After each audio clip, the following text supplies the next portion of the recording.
The trumpet hit the pavement before Darius did. One kick from the sergeant's boot sent the horn skidding across the cobblestones, its last note still hanging in the humid New Orleans air as cold steel bit into his wrists. Tourists filmed, the crowd murmured, and Sergeant Klein joked about another street hustler who thinks he knows the law, never realizing the man he was shoving into the patrol car was the federal court's own watchdog, the one person in that city who could put his entire department on trial by morning. The night air in the French Quarter felt heavy enough to drink. Humidity clung to the wrought iron balconies and the neon signs, to the smell of powdered sugar drifting from beignets and the sour trace of spilled beer on the cobblestones. Tourists moved in little shoals down Royal and Chartres, laughing too loud, stopping every few steps to take pictures of anything that looked like it had survived a century. On a corner just off Jackson Square, under a street lamp that flickered like it was half asleep, a man in a loose linen shirt lifted a trumpet to his lips. The first notes came out low and sweet, like a voice clearing its throat. Then the melody rose. Do you know what it means to miss New Orleans? Slicing through the noise of the quarter, threading itself between voices and clinking glasses and the faraway thump of a club DJ who'd never heard of Louis Armstrong, people turned. They always did. Some dropped a few bills into the open trumpet case at his feet. Some just filmed him on their phones, catching the way his fingers danced on the valves, the way his eyes stayed half-lidded, listening to the sound as much as making it. They didn't notice the other compartment of the case, the zipped one, the one with the heavy 3-ring binder inside. They didn't notice the printed words on the spine. Cole, Special Master Report, Draft, Orleans Parish Jail and NOPD. To them he was just another busker, another soundtrack man for their weekend in a city they'd forget by Monday. To the federal court that had appointed him, he was something else entirely. Darius Cole finished the song on a long, bending note that hung in the air. Applause scattered from the little crowd that had formed. A honeymoon couple holding hands, a group of college kids in Saints jerseys, a middle-aged white man in a polo shirt who clapped with his phone still in his hand, more focused on the recording than the moment. Play When the Saints, someone called. He smiled without promising. He bent down, not for the money, but for the little black notebook that lay beside the cash. He flipped it open with one hand, trumpet still in the other. Under a street lamp's sickly light, a few bullet points glowed in his careful handwriting. Frysat 8 p.m., 1 a.m., FQ public order arrests, patterns. Black street performers stopped 4AX more than white. Charges: obstruction of sidewalk, panhandling, noise. 90% dismissed within 48 HRs, but leave arrest record. Officers Klein, Harris, Lopez recurring in reports. He added a new line. Tonight, heavy presence, mood tense. Watch that Royal St. Peter corner again? He closed the notebook, slid it back into the case, and lifted the trumpet again. He'd played those corners long enough to know you couldn't see a system from inside an office. You had to feel where the pressure was. Who got told to move along, who got bumped, shoved, cuffed. You had to stand in the exact spot where power liked to press down. The second tune had barely found its groove when the patrol car rolled up. Blue and red washed over the brick and stucco, over the faces in the little crowd. The sound of the engine cut clean through his melody. Conversations died mid-sentence. The squad car stopped half on the curb, half in the street, its front bumper just shy of the open trumpet case. The driver's door opened first. Sergeant Ray Klein climbed out, mid-40s, close-cropped hair gone gray at the temples, posture that said he'd carried a badge long enough to mistake it for a spine. On the passenger side, a younger officer stepped out more slowly. Ethan Morales, 8 months out of the academy, brown skin, wary eyes. His hand brushed the radio at his shoulder like a habit more than a threat. "Evening, gentlemen," Darius said softly, lowering his trumpet. "Officer." Klein didn't bother with small talk. He swept his flashlight once across Darius, once across the trumpet case, once across the cluster of onlookers. "Pack it up," he said. "You're blocking the sidewalk." Darius glanced down. There was, objectively, plenty of room for 3 people to walk by shoulder to shoulder. The crowd had left a wide channel without even thinking about it. "Sir," he said, keeping his voice even, "City Ordinance 16632 allows for acoustic street performance on this block until 11 p.m., provided there's no amplified—" "Don't quote city code at me, man." Klein stepped closer, the taste of coffee and stale cigarettes on his breath. You're obstructing pedestrian flow and soliciting without a permit. Pack it up." Someone in the crowd started recording. He could hear the tiny chime of a phone camera starting to roll. Morales saw the phone too. His jaw tightened. Darius kept his eyes on Klein. "I'm not soliciting anyone, Sergeant. Folks drop what they drop. But if you'd like to see the ordinance—" Klein's hand shot out, grabbing the trumpet case with a little extra force and kicking it with his boot so the coins clinked and slid. "Step away from the case," he barked. "Right now!" The laughter that rippled through the crowd wasn't amused. It was nervous, crackling, the kind of laughter that said people knew where this movie usually went. Darius's heartbeat ticked up, but his hands stayed open at his sides. "Sergeant," he tried again, "if the concern is noise or crowding, I'm happy to relocate 10 feet that way. I'm not looking for trouble." Klein already sounded like he'd found it. "What I'm seeing is a panhandler disrupting a public right-of-way and refusing a lawful order." He popped the other latch on the case and flipped open the zipped compartment.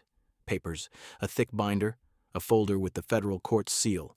Klein snorted. "What the hell is this?" "Work," Darius said. "A protected work, in fact. I'd appreciate it if—" Klein fanned the binder like a deck of cards. Legal analysis pages flashed under the street lamp. The words Orleans Parish Jail Consent Decree appeared for half a second before disappearing again. "Oh, this is cute," Klein said. "You playing lawyer out here? You know, every hustler on this corner's got some paper they print off the internet." "Sergeant," Morales said quietly, "maybe we just ask for his ID. Clear it and—" "And what?"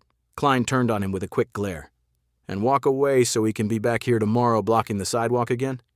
You been on bourbon long enough, Morales? You seen what happens if we let every act take over the street?" Morales' mouth tightened. He looked back at Darius, then at the little cluster of tourists. One of the college kids caught his eye, their phone lifted, and Morales felt his stomach flip. He'd learned about case law in the academy. Graham vs. Connor. Terry stops. Reasonable suspicion. He'd also learned about the unwritten rules. Back your partner. Don't make waves. Don't be the reason internal affairs knocks on the door. "ID," Klein snapped. Darius slid his wallet out slowly, movements exaggeratedly careful, and offered it. Klein took the card, glanced at it, frowned. "Darius Cole," he read. "Occupation, consultant."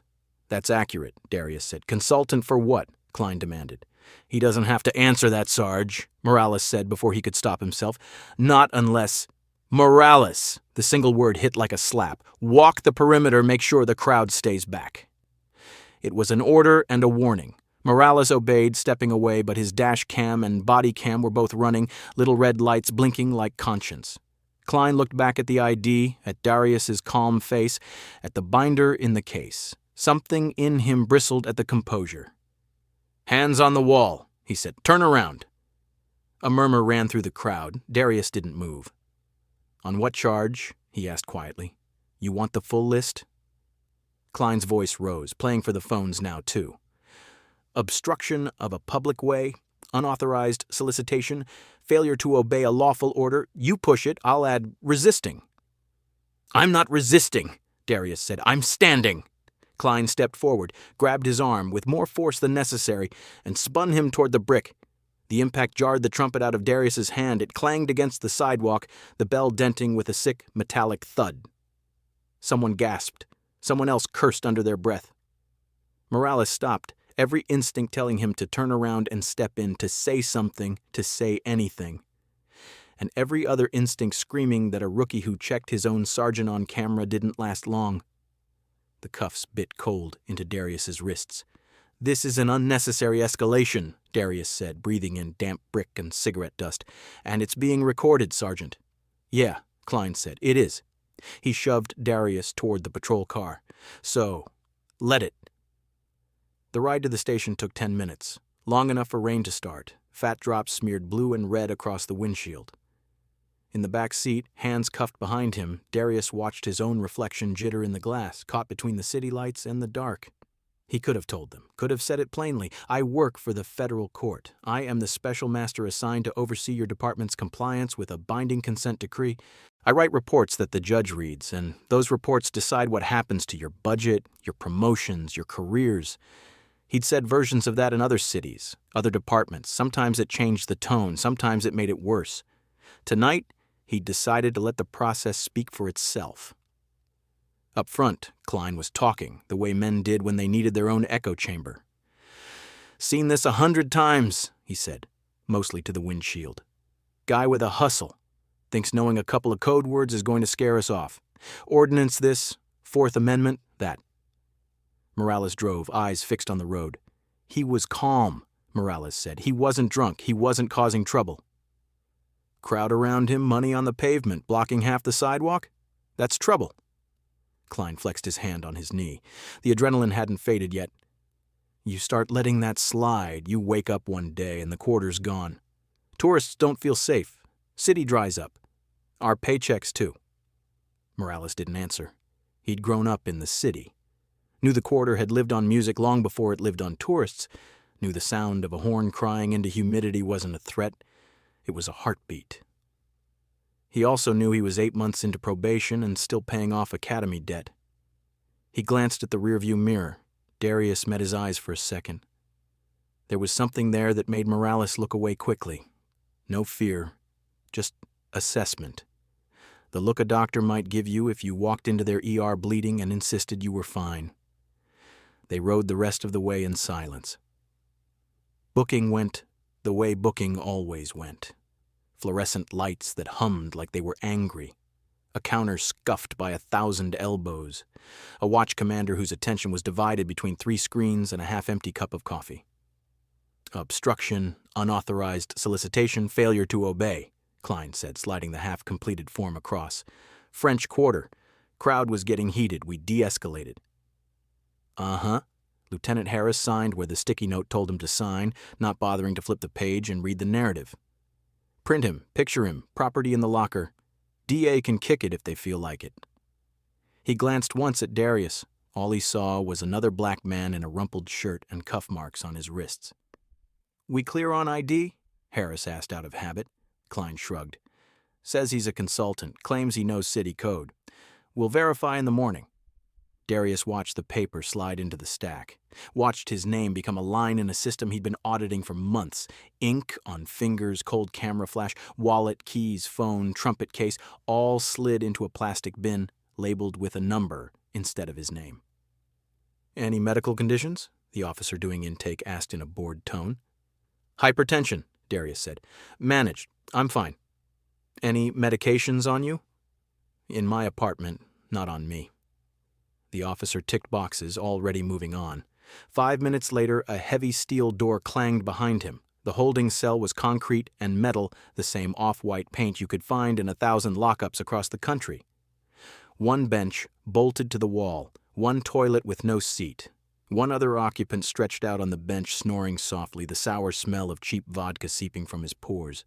Darius sat on the far end, back against the cinder block, hands now free but wrists sore. He closed his eyes, not to sleep, but to think. He ran through the night in his head like it was already evidence. The exact words Klein had used. The way he'd kicked the Trumpet case, the way he'd dismissed the ordnance citation. The moment Morales had tried to speak up and been shut down. Somewhere in the building, a low buzz started. Phones ringing a little more often than usual. Supervisors checking overtime sheets. A DA's office clerk flagging an arrest report with the familiar name. Somewhere else in the city, a different kind of buzz had already begun. The Internal Affairs Office sat in a separate building, 3.5 miles from the French Quarter. By design, it felt like another world. No neon, no brass, just beige walls and a coffee machine that hadn't been cleaned as often as it should. Detective Aisha Lambert was halfway through a stale donut and a stack of old complaints when her email pinged. Subject dashcam upload, possible misconduct. The note field was short. Friday 2347, FQ Sergeant Klein, OFC Morales. Might want to see this. There was no sender name. The upload was anonymous but clearly internal. Only officers could push footage through that portal. She clicked the file. The dashcam view filled her screen, a corner she knew too well. A man with a trumpet under a street lamp, a patrol car easing into frame. She watched the headlights catch the open case, the coins, the man's relaxed posture as the car stopped. She watched the interaction unfold, listening to the audio with the practiced attention of someone who'd spent a decade parsing tone from words.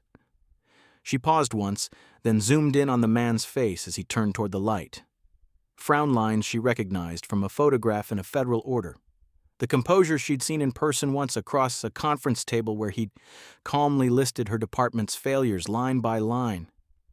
"Hell," she whispered.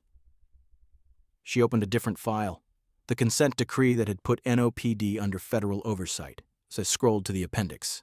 Special Master, Darius Cole, appointed by order of the court. She checked the timestamp on the video again, then the time on her phone. 8 hours until the next compliance hearing. "Aisha?" her lieutenant called from the doorway. "You coming to that thing at the courthouse this morning?" "Oh," she said, eyes still on the frozen frame of Klein's hand on Darius's arm. "Yeah, I'm coming." She minimized the video and opened a new case file. If this was going to blow up, and it would, she wanted the fuse documented from the very first spark. They released Darius just after 7 a.m. Day shift sergeant, new face, new tone. Charges pending review. Signature required here, here, and here to get his property back. He took his wallet, his keys, his phone. The Trumpet case came last, dumped on the counter with a bored flick. The bell was dented. His binder had a footprint on the cover. He brushed the dirt off the court seal with his sleeve, gently, like he was wiping dust from a grave marker. "Which way's the coffee around here?" he asked. The desk sergeant looked up, surprised. "You just got out, man. Don't you want to get the hell away from this place?" "Oh, I do," Darius said. "But I've got a morning meeting, and I'd rather not fall asleep in federal court." The sergeant laughed, assuming it was a joke. By 9 a.m., the courtroom on the third floor of the Hale-Boggs Federal Building was half full. No jury box. The hearing wasn't that kind of proceeding, but 2 counsel tables, rows of benches, and a raised bench where Judge Miriam Castor would sit. On the right, attorneys for the city of New Orleans and the Orleans Parish Sheriff's Office shuffled papers, revising their talking points on significant progress and community engagement. On the left, representatives from civil rights groups sat with legal pads open, ready to jot down every word. In the gallery, a cluster of citizens who had made it their business to attend every one of these hearings sat together like regulars at church. They knew when to lean forward, when to shake their heads, when to exchange the kind of looks that said, "We've heard this song before." Near the back, Sergeant Klein took a seat in full uniform, posture stiff, jaw set. Morales sat 1 row behind, feeling more out of place than he had on his first day in the academy. He had not told Klein about the anonymous upload. He had not told anyone. He told himself that was the point. The side door near the bench opened. Judge Castor entered first, robes flowing, white hair pulled back tight. She took her seat, scanned the room, picked up a pen. "Good morning," she said. "This is the quarterly compliance hearing in United States v. City of New Orleans et al. We're here to assess progress under the consent decree governing Orleans Parish jail conditions and NOPD practices." Her gaze shifted to the table in front of the bench, where a single man sat with a binder open. "At this time, the court recognizes Mr. Darius Cole, Special Master, to present his report." Klein's heart stuttered. The man in the linen shirt sat now in a dark suit and tie. His trumpet case was nowhere in sight, but the binder on the table was the same one Klein had flipped through with his boot on the curb. "No way," Klein whispered. Morales closed his eyes briefly. Darius stood. His wrist carried delicate red lines where the cuffs had been. Only someone looking for them would see. "Good morning, Your Honor," he said. His voice carried easily, not loud, but steady.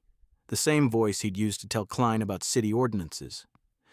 Over the next 15 minutes, he walked the court through charts and tables, reductions in use-of-force incidents in the jail, improvements in mental health screening, new policies on cell checks that had actually been implemented instead of just written and forgotten. He acknowledged places where the department had made changes. He did not pretend those changes were enough. "And then," he said, turning a page, "there is the matter of public order enforcement in the French Quarter." On the bench, Judge Castor leaned forward. "In our last report," Darius continued, We flagged concern about discretionary arrests for obstruction of public passages, pedestrian interference, and similar ordinances. He tapped a graph. In the past 12 months, 72% of such arrests have involved black individuals, though demographic data indicates black residents and visitors make up less than 40% of the quarter's population on weekend nights.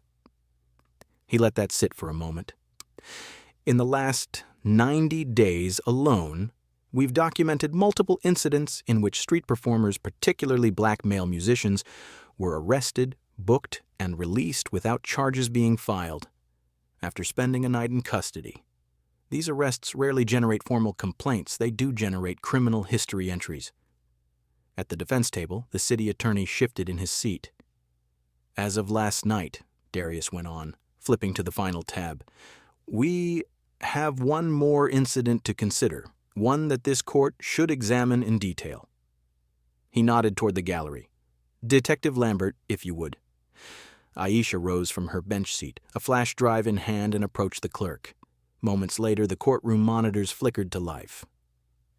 Dash cam footage from NOPD Unit 314, she said for the record. Timestamp 2347, Friday night, Royal and St. Peter. Klein's mouth went dry. The overhead view appeared. Headlights, brick, a street lamp. A man with a trumpet. His own voice filled the room. Pack it up. You're blocking the sidewalk. On screen, the man with the trumpet lowered the horn. The camera caught his face as he spoke calmly, heard him say, Ordnance 1632. It caught Klein's foot kicking the case, his hands on the paper, the little binder flashing in the light. It caught the shove into the wall, the clatter of metal on stone as the trumpet hit the sidewalk. Muted gasps rippled through the benches. Judge Castor's expression didn't change much, but her jaw muscles tightened. She watched the whole thing without looking away. On the monitor, Officer Morales appeared at the edge of the frame, hovering, uncertain, then stepping back when the sergeant barked his name. The recording ended with the patrol car door slamming shut. Detective, the judge said, has this been authenticated? Yes, Your Honor, Aisha replied. We verified the file through the in-car recording system and cross-checked the GPS and timestamps. The footage was submitted through our internal anonymous reporting portal by an officer whose identity we have confirmed. That officer also provided a supplemental statement. She didn't look back at Morales when she said it, but he felt the line land like a weight on his shoulders. Additionally, she continued, our overnight analysis identified 11 prior public order arrests involving Sergeant Klein over the last 18 months with similar fact patterns.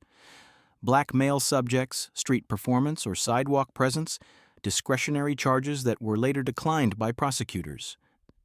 She held up a thin report. The patterns are statistically significant.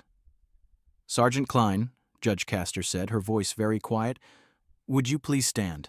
He rose slowly, his legs not entirely steady. Do you dispute, she asked, that the individual in that video is you? No, ma'am, he said, the Your Honor catching for a half-second in his throat. That's me. Do you dispute that Mr. Cole presented his ID and referenced a valid city ordinance? Klein's tongue felt thick. I didn't recognize it as valid, ma'am. In my experience, a lot of these guys... This isn't about these guys, Sergeant, the judge said, still quiet. It's about your adherence to the Constitution and to the specific requirements of this court's order. She turned back to Darius. Mr. Cole, she said, for the record, would you state your role in relation to this department? Yes, Your Honor. He looked directly at Klein as he spoke. I am the court-appointed special master overseeing Orleans Parish jail conditions and NOPD compliance with this consent decree. I have full access to departmental data, policies, and incident reports. He let the next words be very plain. Last night, while gathering observational data in the French Quarter, I was arrested by Sergeant Klein and held in custody for approximately 7 hours on charges that were not presented to any prosecutor and have, as of this morning, effectively evaporated. Silence rolled through the room like a wave. On the defense side, the city attorney whispered something to his colleague that sounded a lot like a prayer. Judge Castor's pen tapped once on the bench. "Sergeant," she said, "were you aware at any point during the encounter of Mr. Cole's role in this process?" "No, ma'am," Klein said quickly. "I mean, Your Honor, I had no idea who he was." "That," she said, "is part of the problem." She looked down at the dash cam still frozen on the screen. "You did not know he was a court-appointed official," she said. "You did know he was a black man with a trumpet and some papers on a street corner. And based on that, you escalated to arrest, despite a lack of articulable probable cause, despite his calm demeanor, and despite his immediate offer of compliance and clarification."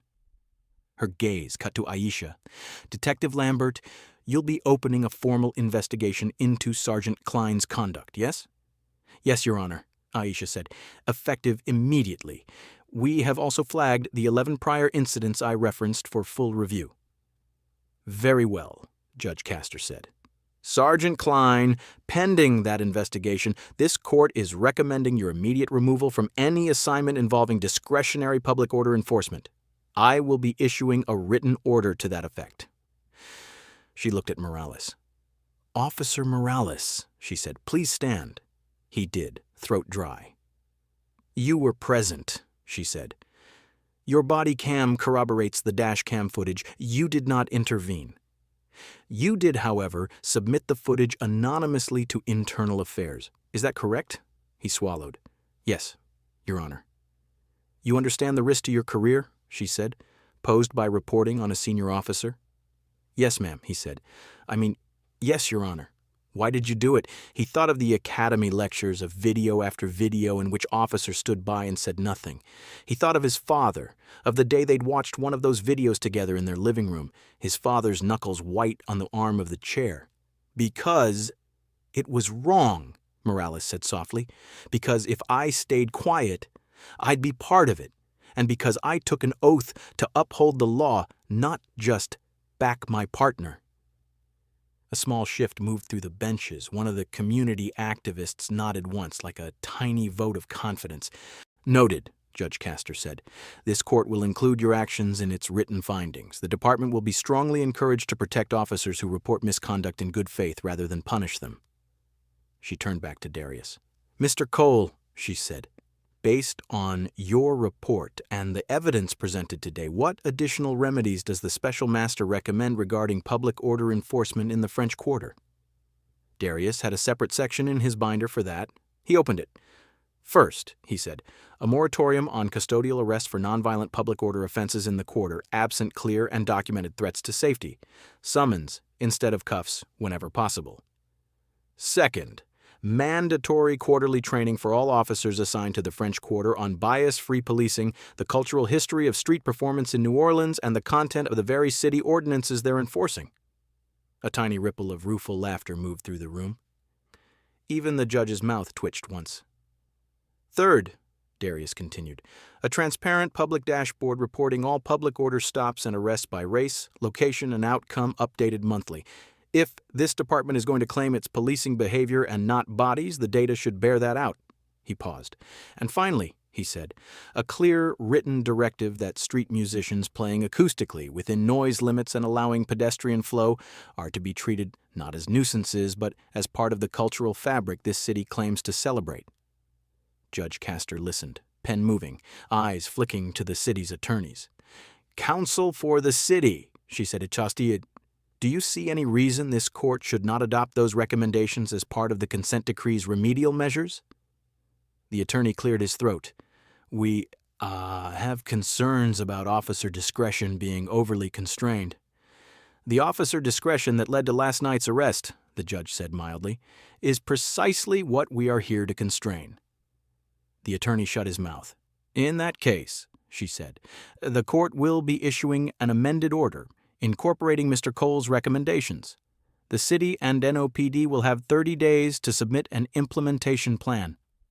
She glanced back at Darius.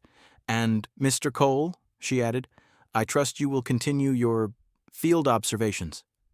A faint smile touched his mouth. "Yes, Your Honor." The gavel came down once, sharp and final. 3 months later, summer heat had settled over the quarter like a blanket fresh from a dryer. Tourists still wandered, still pointed cameras at buildings that had seen more years than they had birthdays. The smell of beignets and beer and river mud still tangled together on the breeze. On the same corner, under the same street lamp, a trumpet lifted. The bell still had a small dent in it. Darius had decided not to get it fixed. Some scars were better left visible. Next to his open case, laminated and propped up where anyone could read it, was a sheet of paper titled New Orleans Street Performance Guidelines French Quarter. The bullet points were simple. Acoustic only after 10 p.m., keep at least 6 feet of sidewalk clear. Volume under a certain decibel level. Officers to issue warnings before any enforcement action. Arrests for public order only in cases of genuine safety risk. At the bottom, in smaller print, was another line. Complaints regarding enforcement of these guidelines may be directed to the NOPD Consent Decree Monitor. A tourist read it aloud, eyebrows lifting. Huh. That's specific. Darius just smiled and played. Halfway through his second tune, a familiar figure appeared at the edge of the crowd. No uniform this time. Just jeans, a plain shirt, and a face that looked like it hadn't slept enough but had seen a little more clearly since the last time they'd met under this lamp. "Officer Morales," Darius said between songs. "Just Ethan tonight," the younger man said. "They moved me to community engagement, less sirens, more meetings." "How's that going?" Darius asked. Morales shrugged. "Some guys call it punishment. I call it quieter." He nodded toward the laminated sheet. "You did that?" "We did that," Darius corrected gently.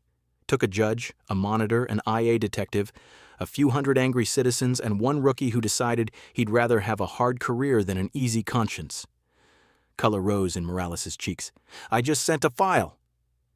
"You just did the one thing this system doesn't know how to handle," Darius said. "You told on itself."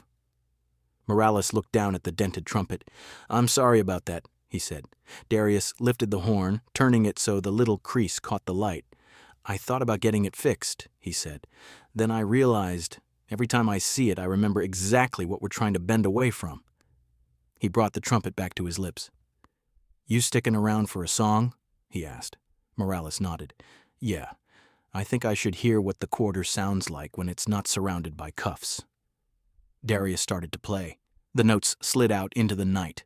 Warm, defiant, a reminder that some things in this city would outlast bad policy, bad actors, and bad nights. On another corner, an officer glanced at his partner as they passed a different musician.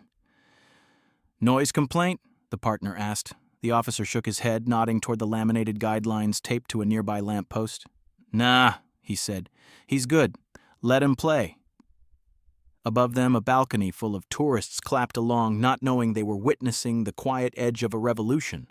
Not sirens and shouts, but a slightly different choice at a familiar crossroads. Justice, Darius thought as he hit a high note and held it, didn't always arrive like a parade. Sometimes it sounded like a trumpet in humid air, like a rookie's footsteps walking into the internal affairs office instead of out the station door, like a judge's voice turning one man's bad night into a city's better policy. He played until his lips buzzed and his fingers ached, until the crowd thinned and the street lamps hummed. When he finally packed up, he slipped the little black notebook into his case, next to a copy of the latest court order. On the first blank line, he wrote, "Public order arrests in FQ down 63% in 90 days. Musicians still here, so are we." He closed the notebook and walked into the thick New Orleans night, the sound of his own horn still hanging behind him like a promise that reform, once started, didn't have to be a song that ended.